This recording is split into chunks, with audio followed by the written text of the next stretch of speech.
Welcome our viewers once again to our Lake House Wellness in a Pandemic series in partnership with Beautiful Aspirations. We're coming out of a season or a month of back to school, and in our country and society it's very common for us, especially as guardians, educators, parents, for us to see our children go through different steps in their life, like stress, anxiety, and peer pressure. Unfortunately, we as their guardians and their keepers, we just tend to control, monitor their activities, and push them, put a lot of pressure on them towards achieving higher expectations in this competitive society. We felt that with this back to school season that we are in, that we're still going through, we wanted to highlight and talk about why more than ever it's very important to have counselors in our schools. And here to share with us is Grace from Beautiful Aspirations. We welcome Grace. It's always a pleasure to have you here. The big question here is why we need counselors in our schools. You could tell us about that. Where a school counsellor is more needed now than ever before is because, number one, there's been a lot of change. If you notice, when you met these kids at a party, at church, when the economy was opening up, these kids had grown. They were, in 2 years, you were thinking, oh my God, this child is taller than me, so school counselor, why do we need them now? Because of the change that has happened. The kids have gone through physical changes, emotional changes, psychological changes. They've adapted to, they've gotten new friends, they've changed their personality, they've gone through a lot at home. There's been a lot of change also in the home dynamics. Some parents are still together, thank God. Some parents are separated, others divorced.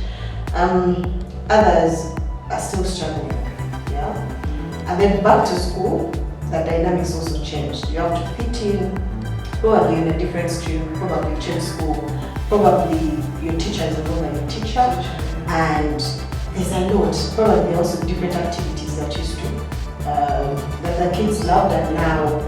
So why the school counselors come into play is because of all these changes that these kids have to make sense of, that they have to live with, and then they have to also, at the end of the day, form character because of these same changes, because they are not going away. And that change is not stopping, it continues, it goes on. Yes. Okay. So we talked about the changes that happen. So because those changes are happening, the children are being sent to school. The teachers are also coming from different backgrounds with their different challenges. So how do we, especially as educators, as owners of schools, not just run the schools as businesses, but have this incorporated in our system? How would you guide or encourage educators to consider counselling? Counselling should not be a by the way. Counselling should be one of the priorities that any organization, any school, any institution is putting at the forefront of. It's no longer nice to have service, it's a must-have, it's imperative for any institution to have a counselor. But then counselling is an expense, You've heard of so many people saying, do they do pro bono services? If you want to have a dedicated counselor, or at least a department of counselors, maybe 2 or 3, depending on the number of the students that you have, because you also don't want the ratio of student to counselor to be, bigger than they can handle, because these kids also have different issues that they're dealing with, some more than others. So it's an expense that has to be incorporated into the school, needs. And while they have development fee, they should have also the psychology, fee. It can be as little as 30K a child or 50,000, but just to have that catered for as an expense that is put at the forefront. Because mental health issues that kids go through, number one, they're scary.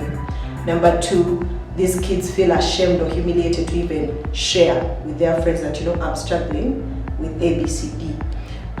Number three, these counselors would also work with the workforce, that's the teachers, meaning the teachers are also trained or equipped on how to identify a child that is struggling, a child that is not okay.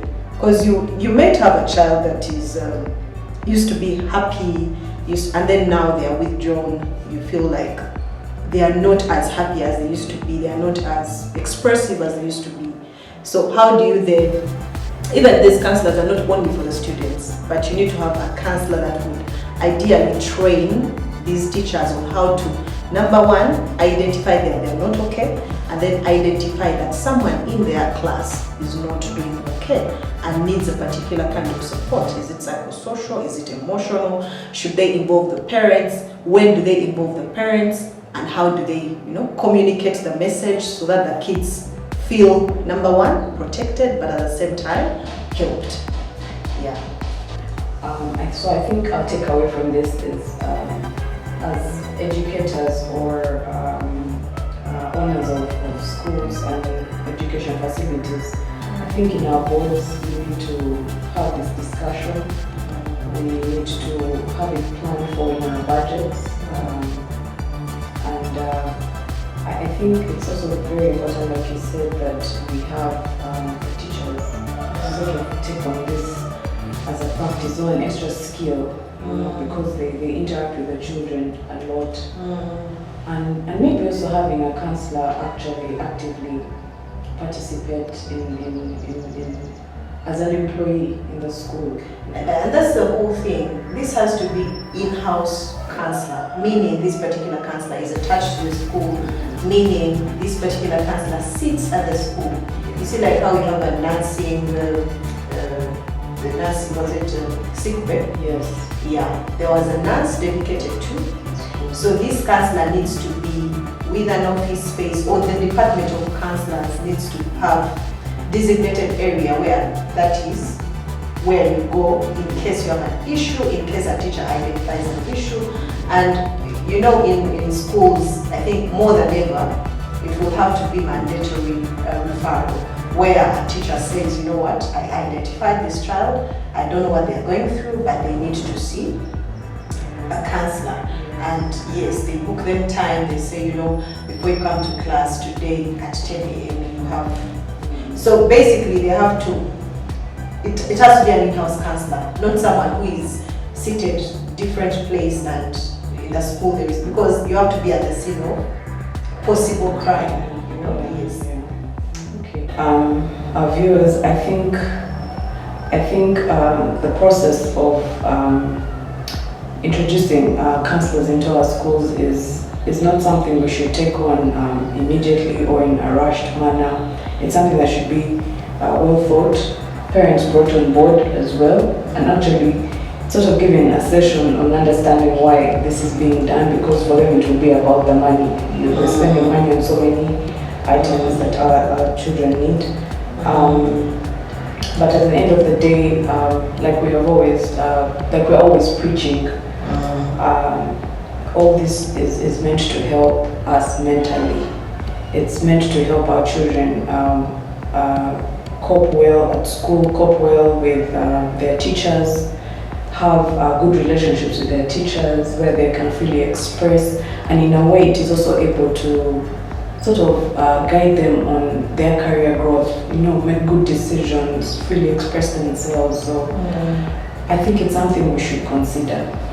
It's a good thing, because while the teachers think that they need, or the school needs the counselor, they need to bring the parents on board to ideally explain to them why this will be an expense, and an expense that is under needs, not just wants, but basic needs, meaning your child will have access to a school counselor at any time of that day. Yeah, there are things that kids react to, like let's say they've been home for 2 years. Most schools are not having visitation days. They're saying, you know what, to be able to also control maybe the spread of or the exposure of this coronavirus, not knowing the extent to which it is now, or if there will be another variant, they're saying, okay, parents are not coming in as often as they would have maybe once a month, they're not. So even just that restriction is a change that kids need to be prepared for, to be able to process whatever is happening, why is it happening, and how does it affect me, and then how do I deal with it. So parents, teachers, school leadership all need to be on the same page when it comes to a school counselor. It's no longer a luxury, it's a need to have with this change. So you will receive back a different child every time. But at the same time, between you, the parent, the child, and school, there needs to be a certain system on how to manage all this, so that you are able to assert yourself in the child's life as an authority. At the same time, even school does the same, and you monitor progress. So parents, guardians, educators, teachers, that was Grace, counselor from Beautiful Aspirations, and was telling us about the need to have counselors in our schools. I hope that it was informative and it will help you as you run your schools, as you take care of your children. So be sure to follow and subscribe on our YouTube channel for more updates. Thank you.